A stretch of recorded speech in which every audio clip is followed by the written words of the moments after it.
Hello law students, कैसे आप सब। उम्मीद करता हूँ आप लोग बहुत अच्छे होंगे और अपनी एंट्रेंस की तैयारी, क्योंकि ड्यू एलएलबी से लेके सारे एग्जाम्स जो भी हैं लॉ के वो करीब हैं, आने वाले हैं। बहुत अच्छे से इसकी तैयारी आप कर रहे होंगे। तो खास तौर से ड्यू एलएलबी की बच्चों की मैं बात कर रहा हूँ।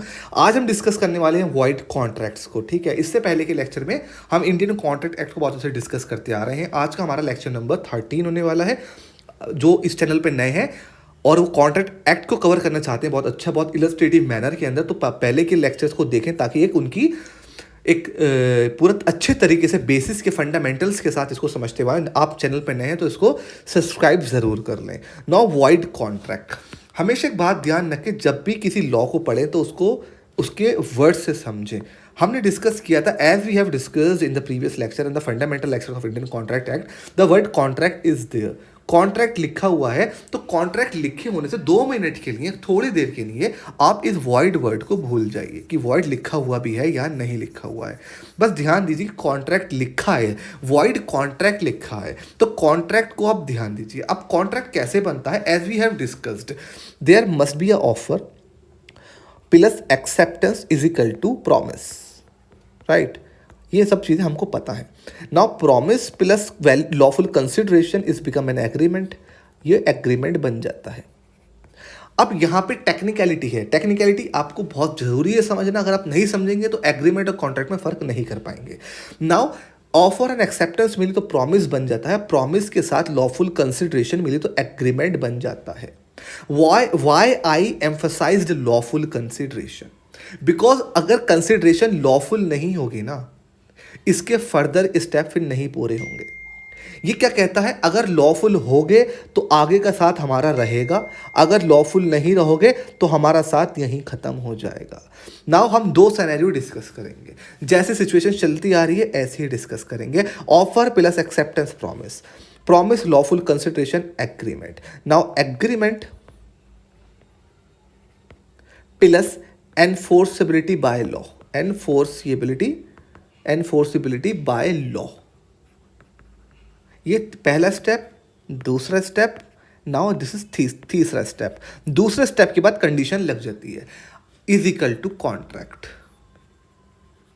ये कॉन्ट्रैक्ट बन जाता है। दूसरे स्टेप के बाद कंडीशन लग जाती है। Now second scenario, if the consideration lawful नहीं है, ध्यान देखना, लॉफुल नहीं है तो मतलब अनलॉफुल है, ऑब्जेक्ट अनलॉफुल है, कंसिडरेशन अनलॉफुल है, तो अनलॉफुल है तो एनफोर्सिबिलिटी बाय लॉ नहीं हो सकती, और enforceability by law third step है, तो मतलब सेकंड स्टेप पर ही रुक जाएगा।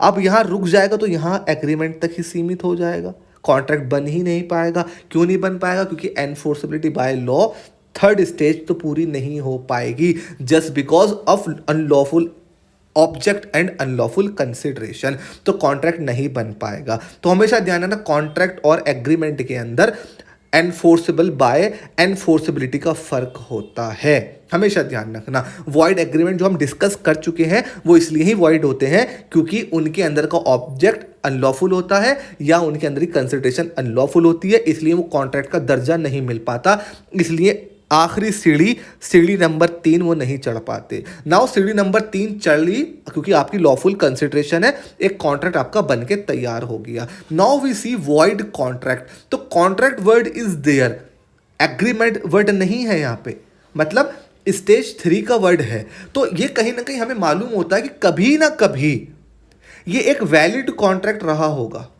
क्यों रहा होगा, क्योंकि कॉन्ट्रैक्ट वर्ड है, कॉन्ट्रैक्ट वर्ड के अंदर तीनों स्टेप्स आते हैं, तीनों स्टेप पूरे इसने किए होंगे तब ये कॉन्ट्रैक्ट बना होगा, मतलब कभी ना कभी ये एक अच्छा भला कॉन्ट्रैक्ट रहा है, तीनों सीढ़ी चढ़कर आया है, इसमें लॉफुल सब कुछ रहा होगा। लेकिन अब ध्यान दो, अब क्या हुआ, अब ये वॉइड हो गया।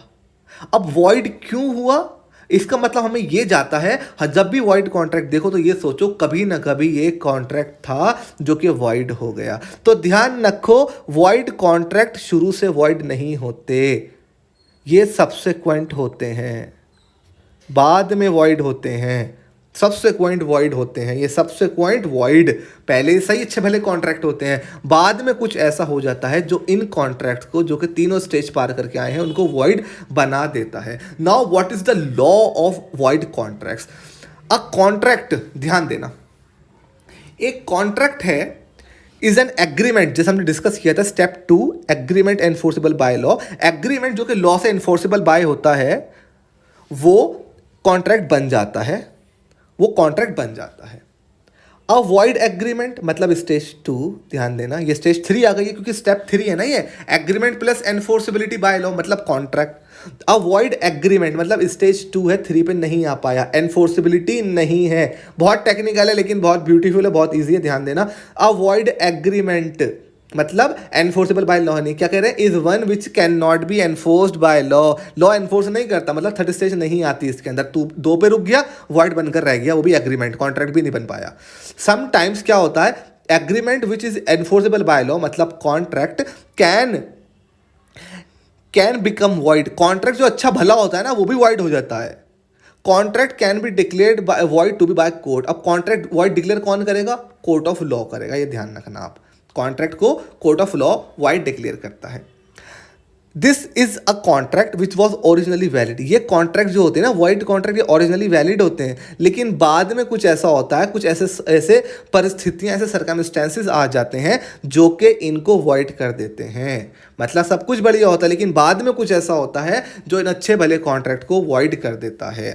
अ contract can also be void. Contract void किया जा सकता है, हो सकता है due to impossibility of it performance. जो बातें, जो प्रोमिसेस, जो जिम्मेदारियां, जो बातें हमने एग्रीमेंट और कॉन्ट्रैक्ट में करी थी, अगर उनका कर पाना बाद में इम्पॉसिबल हो जाता है तब भी कॉन्ट्रैक्ट वॉइड हो जाता है। ठीक है, a contract may be frustrated, तो इस चीज को हम कहते हैं फ्रस्ट्रेट होना। अब ध्यान देना, अब इस चीज को ध्यान देना, फ्रस्ट्रेट होना। फ्रस्ट्रेट होना किसे कहते हैं, where there exist a change in the circumstances after the contract was made. Contract बनने के बाद जिस बात के लिए आपने कॉन्ट्रैक्ट किया था उसके अंदर चेंज आ गया। चेंज आने की वजह से अब आपका दोनों पार्टी के आपस में जो प्रोमिसेस थे उनको कर पाना पॉसिबल नहीं रहा, वो अब इम्पॉसिबल हो गया है परफॉर्म करना। तो ऐसे कॉन्ट्रैक्ट को जिनका काम, जिनका ऑब्जेक्ट, जिस लिए आपने कॉन्ट्रैक्ट किया था वो कर पाना इम्पॉसिबल हो जाए, उसको हम डॉक्ट्रिन ऑफ फ्रस्ट्रेशन कहते हैं। डॉक्ट्रिन ऑफ फ्रस्ट्रेशन या सुपरवीनिंग इम्पॉसिबिलिटी, ये 2 वर्ड हमारे पास हैं। अगर जो काम आप करना चाहते थे कॉन्ट्रैक्ट में, जिसकी आपने बात करी, वो आप नहीं कर पा रहे हैं क्योंकि सिचुएशन बदल गई है, इसको हम कहते हैं डॉक्ट्रिन ऑफ फ्रस्ट्रेशन। अब ऐसा डॉक्ट्रिन ऑफ फ्रस्ट्रेशन कब होती है, फ्रस्ट्रेशन कब होती है, frustration occurs whenever the law recognizes that without default of either party a contractual obligation has become an incapable of being performed.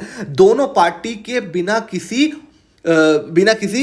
Default के, मतलब दोनों पार्टी लॉफुल हैं, कोई पीछे नहीं हट रहा है, लेकिन सिचुएशन ऐसी हो गई है कि उनकी अपनी ऑब्लिगेशंस को पूरा कर पाना इम्पॉसिबल हो चुका है। इम्पॉसिबल कैसे हुआ, ऐसा situation as a radically different आ जाता है सिचुएशन के अंदर, काम के अंदर, सर्कमस्टेंसेस के अंदर, जो उनके कॉन्ट्रैक्ट को पूरा नहीं होने देता। क्या वो बदलाव होता है जो बदलता है कॉन्ट्रैक्ट के नेचर को, जो एक अच्छे भाषा कॉन्ट्रैक्ट को वॉइड बनाता है, वो क्या क्या होता है, जैसे कि इंस्टेंसेस। आप ना इन्हीं नोट्स जो मैं आपको दिखा रहा हूं, इन्हीं नोट्स से अपने नोट्स प्रिपेयर कर सकते हैं। तो वीडियो को पॉज कर दें जब आप नोट्स मेकिंग कर रहे हो। Instances when a valid contract turns into void, वो सर्कमस्टेंसेस जहां अच्छा खासा कॉन्ट्रैक्ट भी वॉइड बन जाता है, जैसे कि इम्पॉसिबिलिटी ऑफ परफॉर्मेंस, पहली बात, destruction of subject matter that और incapacity of a party, change in the legislation of the govern. अभी हम इनको डिस्कस करेंगे अच्छे से।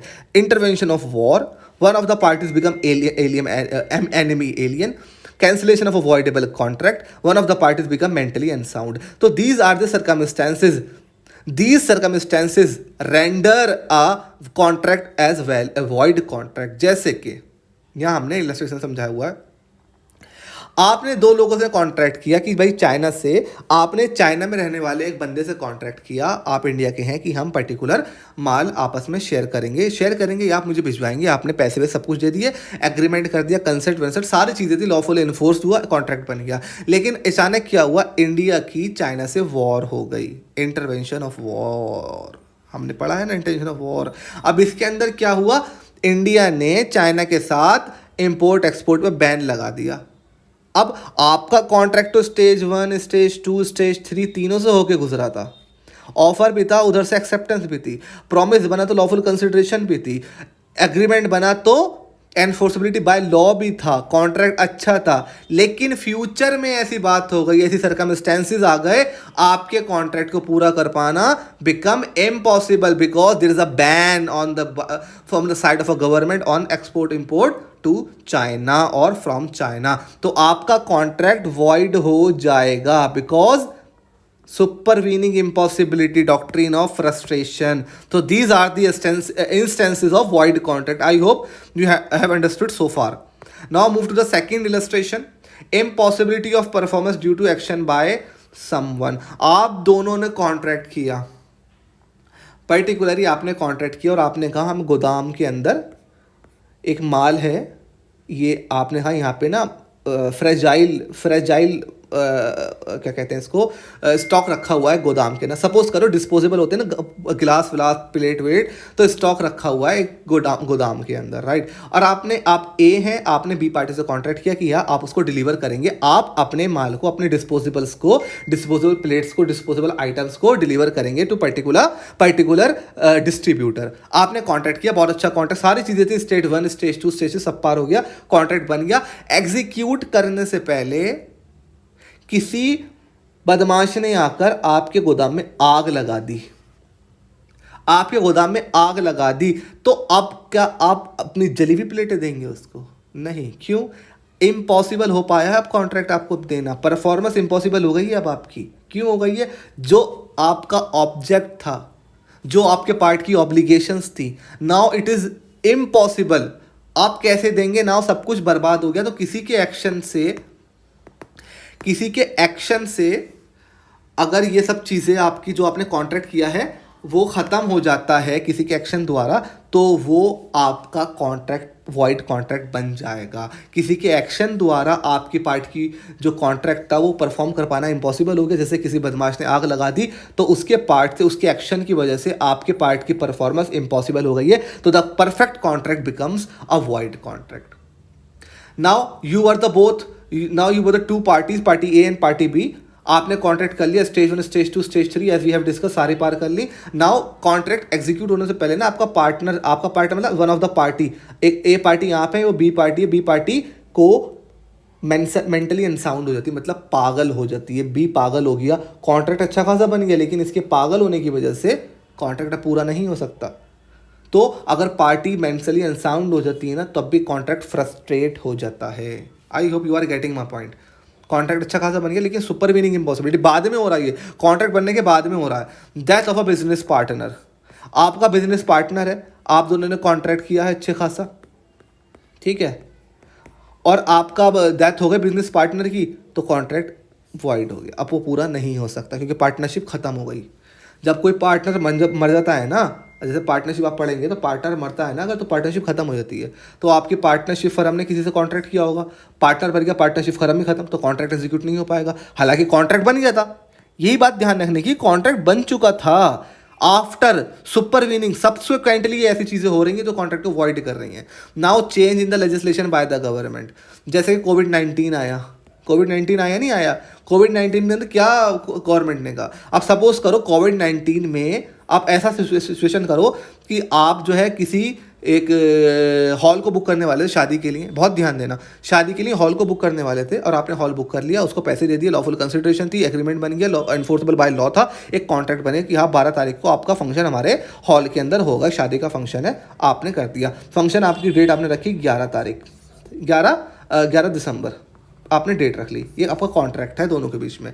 ना कोविड-19 के वेरिएंट जो है आ गया और बहुत ज़्यादा केसेस आने लगे अचानक से, तो गवर्नमेंट ने क्या